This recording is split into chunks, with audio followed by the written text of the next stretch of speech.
इतिहास गवाह है कि साम्राज्यों का निर्माण अक्सर बड़ी सड़कों और समुद्री रास्तों के जरिए हुआ है, लेकिन आधुनिक इतिहास में एक ऐसा प्रोजेक्ट सामने आया जिसने दुनिया के 150 से ज्यादा मुल्कों को एक साथ जोड़ने का वादा किया। यह एक ऐसा विजन था जहां नए एयरपोर्ट्स, चमचमाते मोटरवेज और विशाल सीपोर्ट्स बनाने का सपना दिखाया गया था और विकासशील देशों को भविष्य के दुबई या सिंगापुर बनने के हसीन ख्वाब बेचे गए थे।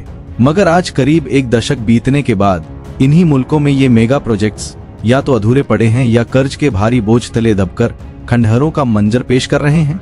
जिस प्रोजेक्ट को कभी सदी का सबसे बड़ा प्रोजेक्ट ऑफ द सेंचुरी कहा गया था, उसे आज दुनिया के बड़े अर्थशास्त्री एक जियोपॉलिटिकल डिजास्टर करार दे रहे हैं। आखिर ऐसा क्या हुआ कि एक सुपर पावर का दुनिया को जोड़ने का मिशन आज उसकी सबसे बड़ी कूटनीतिक नाकामी के रूप में देखा जा रहा है?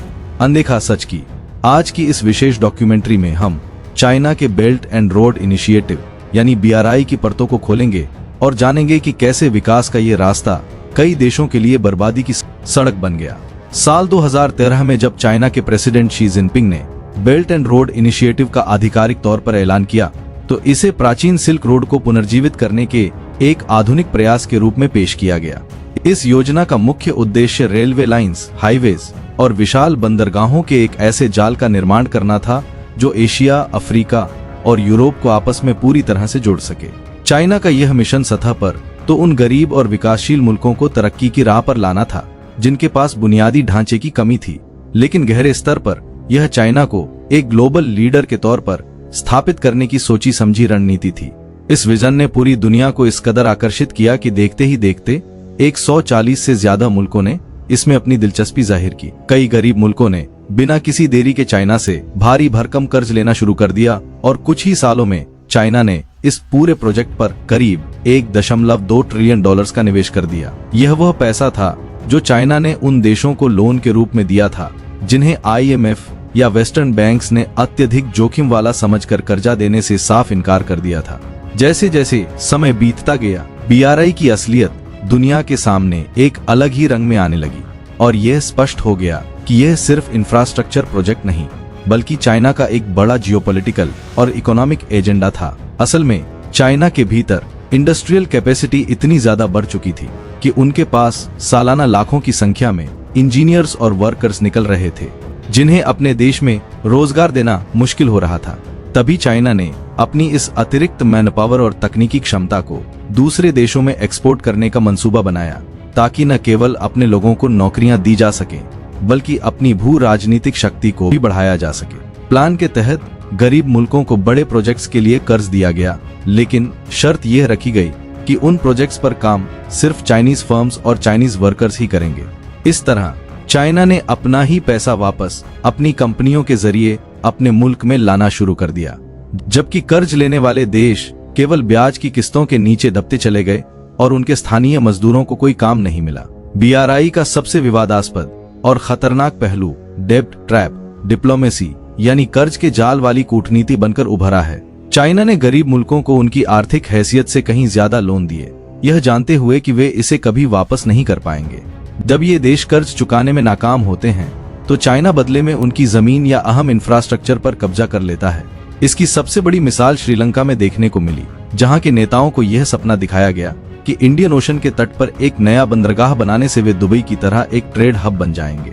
हालांकि श्रीलंका के पास कोलंबो पोर्ट पहले से ही मौजूद था, लेकिन चाइना ने उन्हें हम्बनटोटा में एक नया पोर्ट बनाने का लालच दिया। जब श्रीलंका ने 1.3 बिलियन डॉलर्स का कर्ज लिया तो चाइना ने शर्त रखी कि निर्माण केवल चाइनीज कंपनियां ही करेंगी। नतीजा यह हुआ कि पोर्ट बनने के बाद वहां पूरे साल में मुश्किल से 30 से 40 जहाज ही आए।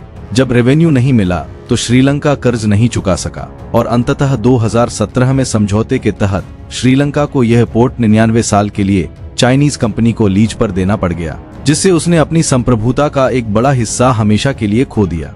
इस कर्ज के जाल में फंसने वाला श्रीलंका अकेला मुल्क नहीं था। अफ्रीका का छोटा मुल्क जाम्बिया, जिसकी अर्थव्यवस्था पूरी तरह से कॉपर एक्सपोर्ट्स पर टिकी है, वह भी इस मायाजाल का शिकार बना।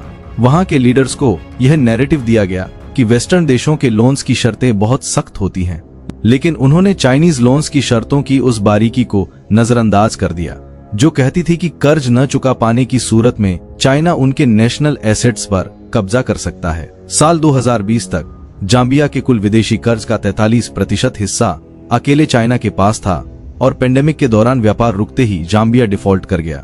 वहीं यूरोप के छोटे से मुल्क मोंटेनेग्रो में भी कुछ ऐसा ही हुआ, जहां $1 बिलियन का कर्ज लेकर बार बोलियारे हाईवे बनाने की शुरुआत हुई। खराब प्लानिंग और भ्रष्टाचार के चलते आज वहां सिर्फ 41 किलोमीटर की सड़क बनी है जो कहीं नहीं जाती। लेकिन इस अधूरे प्रोजेक्ट ने देश की जीडीपी का 80% हिस्सा कर्ज में डुबो दिया है। अब मोंटेनेग्रो को अपनी अर्थव्यवस्था बचाने के लिए यूरोपीय यूनियन से मदद की गुहार लगानी पड़ रही है। BRI के तहत कई ऐसे मसूबे बनाए गए जो दिखने में तो आलीशान लगते हैं, लेकिन व्यावहारिक रूप से बिल्कुल बेकार साबित हुए, जिन्हें व्हाइट एलिफेंट प्रोजेक्ट्स कहा जाता है। श्रीलंका में हम्बनटोटा पोर्ट के पास ही $200 मिलियन की लागत से मताला राजापक्षा इंटरनेशनल एयरपोर्ट बनाया गया ताकि वहां विकास हो सके। लेकिन आज इसे वर्ल्ड्स एम्प्टीएस्ट एयरपोर्ट यानी दुनिया का सबसे खाली एयरपोर्ट कहा जाता है, क्योंकि यहाँ कोई पैसेंजर नहीं आता और रनवे पर अक्सर जंगली जानवर और हाथी घूमते नजर आते हैं। साउथ अमेरिका के इक्वाडोर में भी चाइना ने $2.6 बिलियन का कोका कोडो सिंक्लेयर नामक विशाल डैम बनवाया, लेकिन निर्माण के दौरान गुणवत्ता की भारी अनदेखी की गई। आज इस डैम की दीवारों पर 17,000 से ज्यादा क्रैक्स मौजूद हैं और यह किसी भी वक्त ढहने के खतरे में है। यह न केवल एक आर्थिक बर्बादी है, बल्कि एक बहुत बड़ा मानवीय और पर्यावरणीय संकट भी बन चुका है, जो चाइनीज इंजीनियरिंग और उसके छिपे हुए लालच की गवाही दे रहा है। इसके बाद बारी आती है पाकिस्तान की, जहां $60 बिलियन का CPEC यानी चाइना पाकिस्तान इकोनॉमिक कॉरिडोर शुरू किया गया। पाकिस्तान के लिए इसे गेम चेंजर बताया गया था, जिससे बिजली, नौकरियां और तरक्की मिलने की उम्मीद थी। लेकिन हकीकत में ज्यादातर प्रोजेक्ट्स या तो डिले हो गए या पूरी तरह फेल हो गए। ग्वादर के स्थानीय लोगों ने पानी और बिजली जैसी बुनियादी सुविधाओं के अभाव में चाइनीज प्रभुत्व के खिलाफ बड़े पैमाने पर विरोध प्रदर्शन की। नौकरियों के वादे पूरे नहीं हुए और पाकिस्तान पर कर्ज का बोझ रिकॉर्ड स्तर तक बढ़ गया। आज हालात ये हैं कि ग्वादर पोर्ट का रेवेन्यू शेयरिंग एग्रीमेंट पाकिस्तान के लिए बेहद नुकसानदेह है, जहां होने वाली कमाई का 91% हिस्सा सीधे चाइना के पास जाता है और पाकिस्तान के हिस्से में सिर्फ 9% ही बचता है।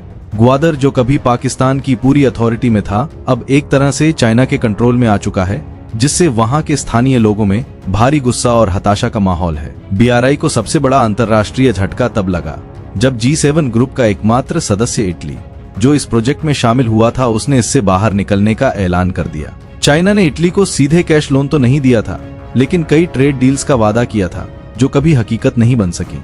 इटली ने बाद में इसे अपनी एक बड़ी गलती करार दिया और इससे किनारा कर लिया। इटली के अलावा मलेशिया, म्यांमार, बांग्लादेश और नेपाल जैसे मुल्कों ने भी कई चाइनीज प्रोजेक्ट्स को या तो रद्द कर दिया है या उनकी शर्तों को दोबारा तय करने की मांग की है। चाइना की इस नाकामी और उसकी विस्तारवादी नीति को देखते हुए अमेरिका और यूरोप ने भी अपने वैकल्पिक इंफ्रास्ट्रक्चर प्रोग्राम शुरू किए हैं, जैसे कि PGII partnership for global infrastructure and investment और यूरोप का ग्लोबल गेटवे प्रोग्राम।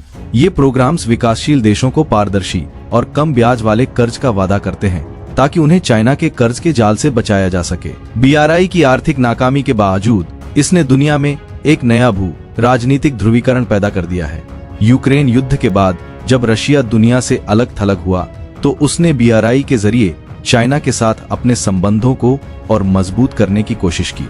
इससे एक नया जियोपॉलिटिकल एक्सेस बन रहा है, जो भविष्य में अमेरिकन डोमिनेंस के लिए एक बड़ी चुनौती साबित हो सकता है। 10 साल और $1 ट्रिलियन खर्च करने के बाद आज BRI को आधुनिक इतिहास की सबसे बड़ी फॉरेन पॉलिसी फेलियर माना जा रहा है। इसकी मुख्य वजह यह थी कि यह कभी भी उन देशों के वास्तविक विकास के लिए था ही नहीं, बल्कि चाइना के अपने निजी मफाद, अपनी करेंसी युआन को प्रमोट करने और कच्चे माल तक अपनी सीधी पहुंच हासिल करने के लिए बनाया गया था। आज चाइना इसे BRI 2.0 के नाम से रिब्रांड कर रहा है, जिसमें डिजिटल इंफ्रास्ट्रक्चर और ग्रीन एनर्जी पर ध्यान देने की बात की जा रही है।